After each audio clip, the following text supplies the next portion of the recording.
Players. Players. Players own. Players own. Players own voice. Players own voice. It's Players Own Voice, a podcast from CBC Sports.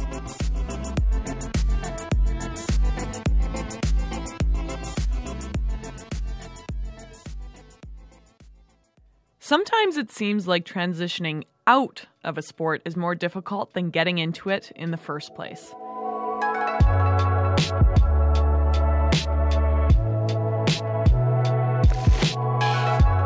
Benoit Huot started racking up Paralympic victories in the pool the same year that Penny Oleksiak was born. He's been thinking about retirement, get this, for the last 10 years. That's plenty of time to consider the pros and cons of a life-changing decision. And we're going to tap into that deep well of thinking today. My name is Anastasia Bucsis. I swim like a rock, but that doesn't stand in the way of a good chat with my fellow ex-competitor.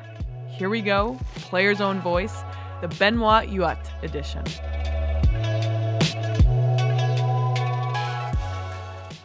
"20 Paralympic medals."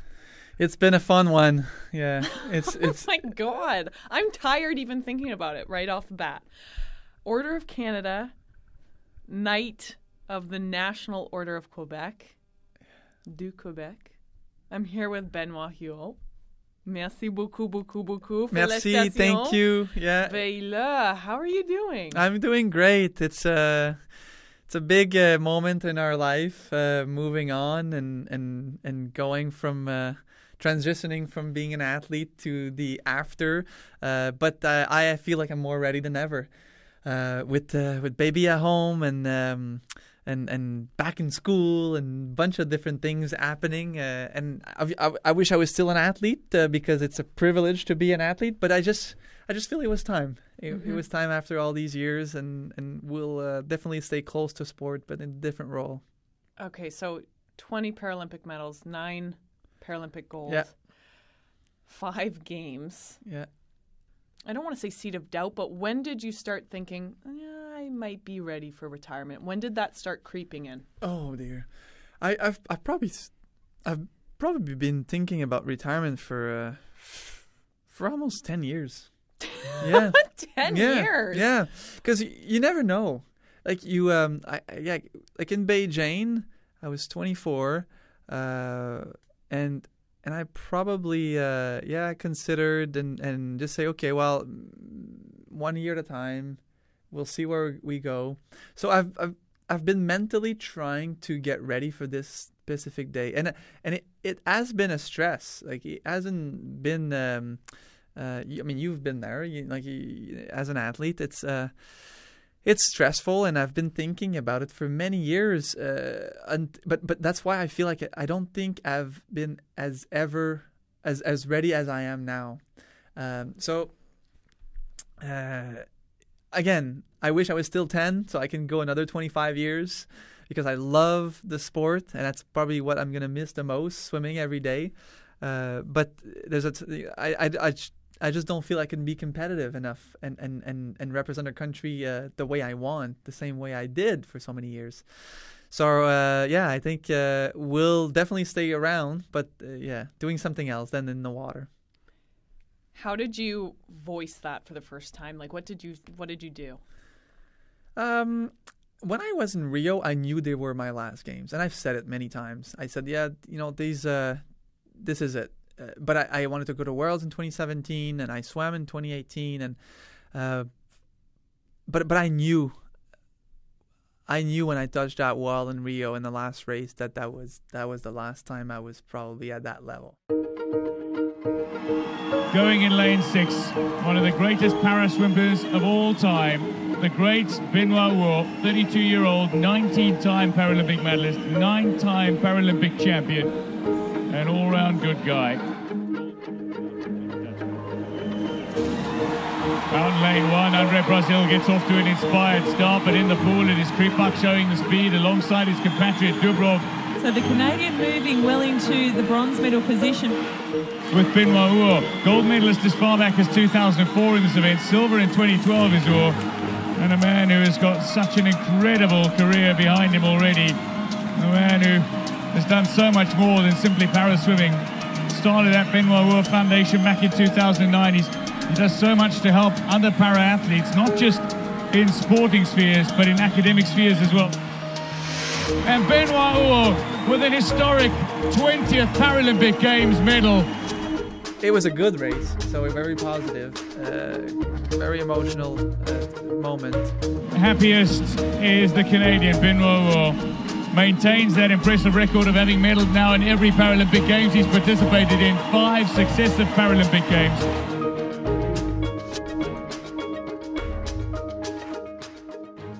I feel that it's pretty good today because the transition was done not overnight but over a few months, and I was able to really reflect, to be in peace, and to still be active within the sport. So my body is reacting quite well to it, and again, I haven't fully stopped training, and I hope I will never do because I need to be active. But yeah, I think it was a good balance, I would say. So physically and mentally, it did help accepting the fact that it was retirement. You are incredibly lucky to be able to go out that way. I know. Oh. I prepared it, but you're right. I don't realize it, but I understand how lucky I have been, and even not only as the sport, but preparing the future. Baby arrived, perfect timing. Back to school, perfect timing. I'm gonna probably be struggling when school is over, because now my head will be free. Mm-hmm. And what am I gonna do next? But until I still have, keep my mind busy, I'll be fine. God, for me personally, it may have taken 6 months. I retired due to a knee injury, but the first time that I actually voiced it, I had the confidence or courage or the gumption to tell my parents. It was around the table at Christmas in 2016. And I just looked at them and I started crying. And they go, what the hell's going on? Like, it's Christmas dinner. And I said, I think I'm going to retire in a week. And it was tough. Like, so yeah. I can't imagine you having that thought for 10 years. Yeah, yeah.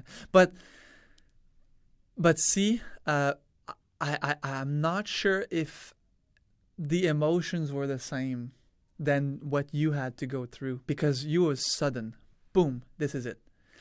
I had 10 years to prepare for it, which is a very amazing privilege. Because you have it in the back of your mind. It could happen next month. I'm still enjoying this. I'm keep on going, but it didn't. And now the fact that I've all those thoughts and all those plans in my mind, I can be more ready. Well, it's almost like you're preparing for retirement in a life, 40-year career. Right? Yeah.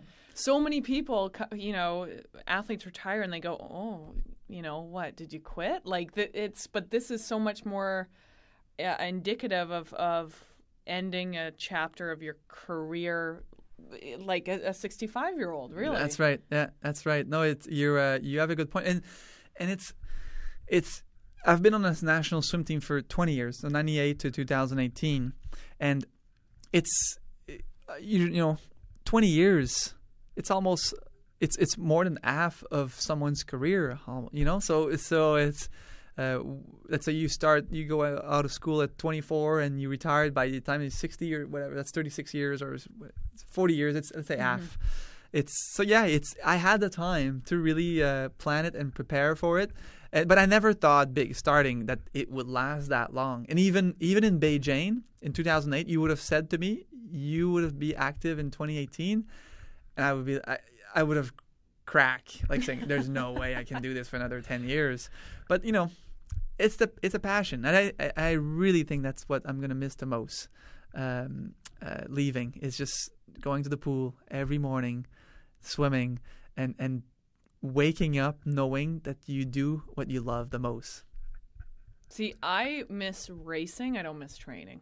Going into the cold rink, smelling ammonia, having lactic in your legs. Like, I don't know. Maybe that's where I'm like, oh, it was time for me to retire. I don't miss training. I miss competing. I miss the adrenaline of competition. Right. I miss feeling like you've laid everything on the ice and now you're tapering and kind of that, or you're doubting yourself and then you let go and the gun goes off. I miss that. I don't miss the daily. Yeah. I obviously I will miss competing. Like it's something that I was never able to find anywhere else. That the emotions and the butterflies in the stomach but it's, I don't know. I think when I think about it, I reflect, and I really loved swimming. Yeah, it really was something that worked well for me. And that's a lovely answer. 2000, 2004, 2008, 2012, 2016. How do you continue? I mean, maybe you just answered my question. How do you keep that motivation? It just comes from a pure place of love? Yeah, I think the first games, yes, they obviously they count in the record book, but I didn't realize where I was. So it's not like things happen too quick. Even Athens, I was young, and Beijing was a struggle. It wasn't my greatest games, but it's probably the games that I've learned the most, and it gave me that extra push to keep on going. I never thought 10 years was again under the belt, but it really, if Beijing didn't happen with the struggle and not doing what I was hoping to do at that moment, I don't think I would still be swimming in 2018. But because of Beijing, it gave me that extra motivation and determination to become a better athlete. I wanted to prove to myself that I was able to get back to the top and show myself that Beijing was just a mistake. But again, if Beijing wasn't there, I'm not sure. I'm not sure if I would have been there for many years. What was the struggle in Beijing? Two things. I faced adversity for the first time in almost a decade. There was a main competitor from Brazil that came on the scene and broke all the records, other than my main one. But I still lost that race in Beijing. I was a favorite. I was world champion, world record holder. Lost the record. Everything went wrong. And I was a favorite to win. And I suffered from a virus. That's probably the reason why it didn't happen. But I got a virus in Japan a couple of days before, and got to Beijing, and yeah, it was a tough competition. But I was so sad. I was destroyed, disappointed, and I really wanted to prove to myself that I could do more. But I really went 1 year at a time after that. And I didn't really think about, I want to do it, come back in 4 years and win that gold in 2012. No, I really want 1 year at a time. I wasn't the favorite anymore. I wasn't the record holder, and I lost pretty much everything there in Beijing, but got back to basic. And the one thing that I was missing the most in Beijing, it was swimming became more of a job and I lost that passion, and the word and my priority and the outcome didn't matter anymore. But the only thing that mattered, not only in London 2012, if I was able to make it, but every single day getting to 2012, was to simply trying and find the pleasure of the sport, which I completely lost leading up to Beijing. And we did, and that's again got the gold in London. I'm proud to have that goal with us today. But what makes me the most proud of that journey is the process and the way we did it between 2008 and 2012 to get back to the top. It's funny you've said love a number of times. And we've had Alex Despatie, a good buddy of yours, full-time beauty. And he, I said, you had so much success as a little 13-year-old kid. how does that change you growing up? And he goes, well, I was essentially obsessed. I was in love. But on one hand, there was almost like this hatred. Like I loved it, but I hated it too, because it's such a, you're always trying to push your own standards. I don't know if you're ever at peace. I mean, you've won absolutely everything that is worthy of winning in swimming. You're one of the greatest swimmers of all time from Canada. Do you have peace, or are there little nuggets of regret? The only regret I would have would be Beijing. But again, if Beijing would have been the way I wanted, there's no way I would be retiring today. I would have retired 10 years ago. So what happened in Beijing made me continue another 10 years. And that's the reason I have no regrets now. If I would have stopped there, that would have been sad. But the fact that I kept on going, that fight, and like Alex said, like, for instance, like you're just trying to get better and improve, and I needed to prove to myself that I was able to do better than what happened in Beijing. So yeah, it's a great. Sport is a beautiful thing because you learn about a lot in life and on who you are and the way you approach things. And I'm sure I'm still using a lot of the tools and the learning from sports in the daily life. So it's interesting. And even on the 5 games that I've been to, the one that I had the worst time, the worst results, was definitely Beijing. But today, thinking back, it's easy because it's been 10 years. But the ones that I've learned the most and the ones that I really, for the first time, asked the real questions was the 2008 Beijing Paralympics. So even though that moment, and I remember like it was yesterday, it was probably the worst time of my swimming career because of what happened and the performance and the results. Today is probably the one that makes me the most happy that I had to go through.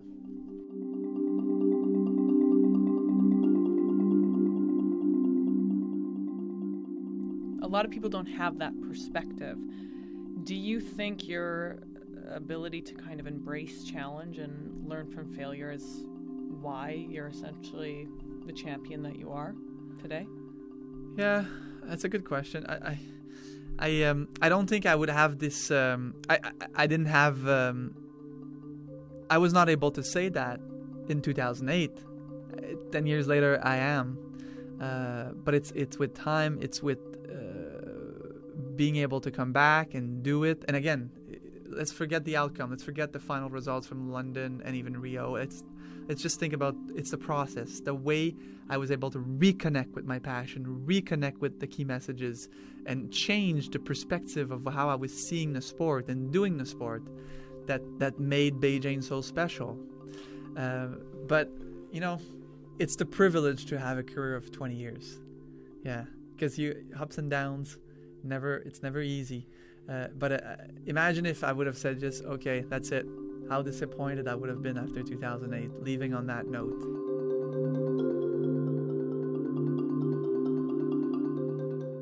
And let's just remind listeners, how many medals did you win in 2008? 4. Okay, so 4. Yeah. But you're right. They were bronze. And okay, in Athens there was 6. 5 of them were gold. All world records. So going to Beijing, I was still the favorite in most of them, and nothing happened. So again, it was bronze, not the end of the world, but I was really hoping for at least that one gold, that I was the favorite in record holder and so on. So I again, not the end of the world, but I knew I could do it. For yourself. Yeah. 20 years. How has the Paralympic movement changed in that time? Oh wow, that's the best. Yeah, that's the best of the whole thing. And again, something that makes me very proud. It's day and night compared to when I begin.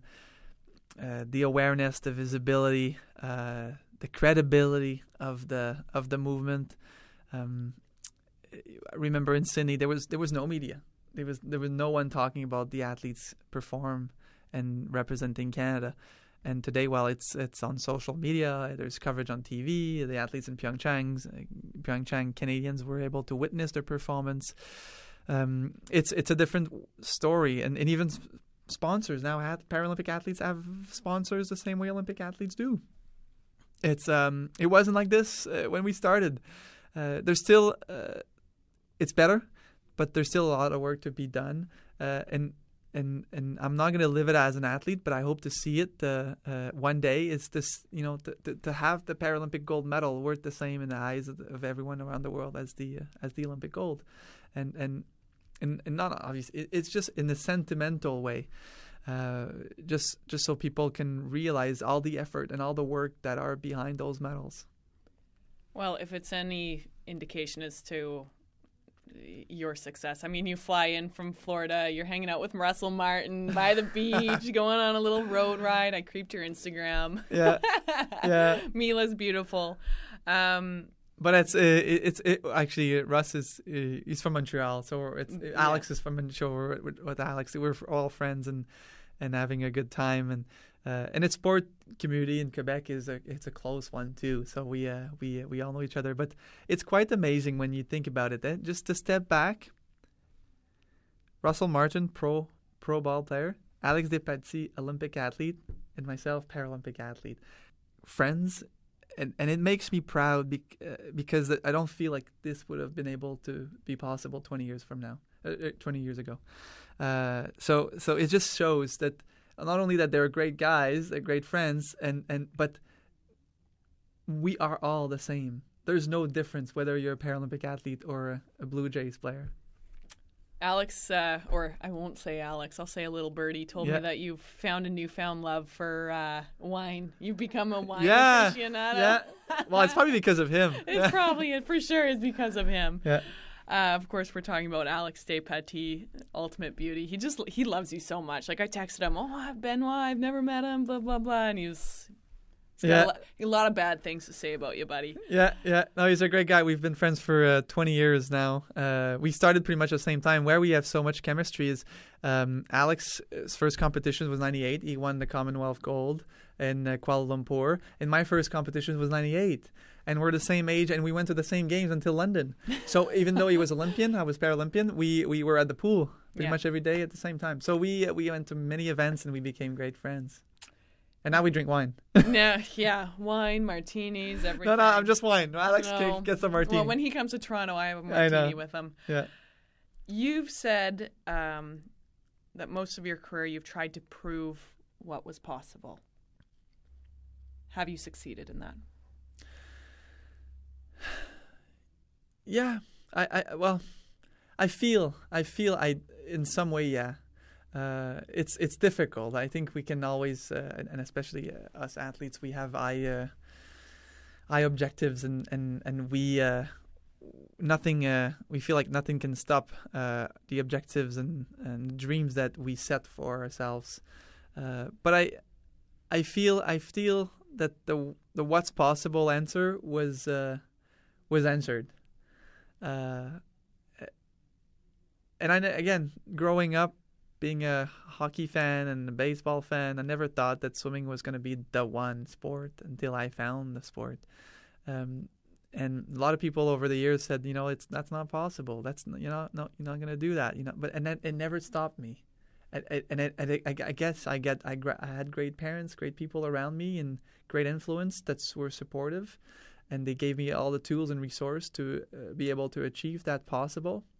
But yeah, I feel I did everything I can to make sure that the possible was done and positive by the end of that career. In the Paralympic movement, have you laid your legacy, or is your legacy just about to start? What are you hoping to achieve in the future? I hope I still have more to do. I hope it's not it. I did the best I can as an athlete to really promote the movement in Quebec and in the rest of the country. And but I'm not gonna stop here. I'm gonna keep on going with swimming, with the Canadian Paralympic movement, with the International Paralympic Committee to really break those barriers, continue to grow the movement, and make sure that not only Canadians but people around the world know what the Paralympics are all about. Thank you very much for taking the time. Little French. Je voudrais un verre de vin. Toi aussi? Absolument, Anastasia. Prochaine fois que you are in Montreal, Maybe. let's all have a glass of wine with Alex and celebrate our great careers. Thank you very much. Well, you know what? We might have to invite Joanie Rochette too. We will. Oh, and she comes to our pool party every summer. Talk to Joanie about our pool party. Okay, well maybe we'll. That's for Alex and episode 2. Bilodeau is there. Alex is there. Betsy and Roselyne Filion the diver. Okay. Everyone's there. Well, we'll have And to Russ. do. Well, Russ is often missing the summer, but he's going to retire one day. Yeah, when he's retired, we'll have to do a podcast from Benoit Huot's pool Cellar. party. Cellar.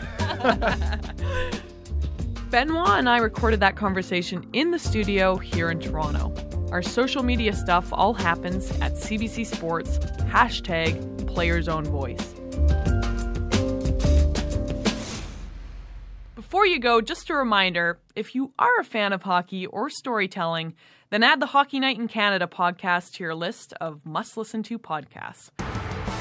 Rob Pizzo catches up with many of the colorful characters within the sport as they reminisce about the great moments and players of the game. It goes way beyond just the stats and scores.